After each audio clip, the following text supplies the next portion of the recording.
People, it's your boy Stan. I'm back again. I know I've been slacking. Y'all been waiting for videos. My fans have been faithful to me.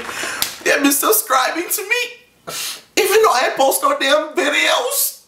Once you been in the way, amen, hallelujah. This video is titled Haitian Parents Be Like. Now y'all know your mom, your auntie, your grandma, maybe even your dad, somebody about to say one of these things I'm about to tell y'all right now.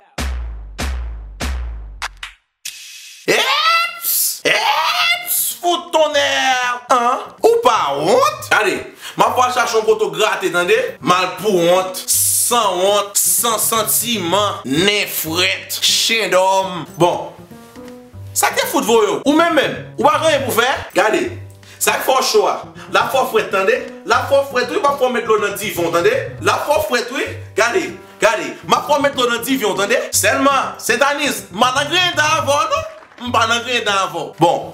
M'di non, dit oui. M'di non seulement, dit oui. C'est ça. Au compte ça qui passe, ma fout pim pour Haïti, attendez? Ma fout pim pour Haïti. Parce que ça fois choix, la fois frère, ma fout pim pour Haïti. C'est moins grand monde ou bien au grand monde, dis bien. Moins grand monde non ou bien c'est au grand monde. Parlez, non, expliquez-moi. C'est moins grand monde non. C'est un baby boy ici là. Pas comprendre. Mais téléphone non, relais police non. Après ça relais police pour moi. Relais police mais non, mais prends non. Pas faut prendre. Regardez, longez mon. M'a cassé d'être un zo pour entendez? M'pas comprendre. Jeune fille ou yé, li fait midi et puis ou n'a pas toujours. M'pas comprendre. C'est jeune fille ou yé. Ou quand ça passe, m'a cassé d'être moi c'est mauvais sang à l'an pour entendez? Pentade. Et pas mais c'est tu mais non, prends. Hein? Ou prends vrai, mal pour.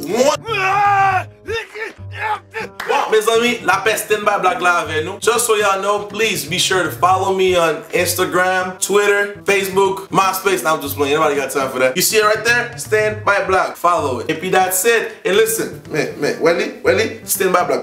Well, make sure you get one of those, man. If you don't have one of those, you know what I'm saying to you right now? Get this shirt, support the movement, okay? Maybe that's it. Till next time, we out.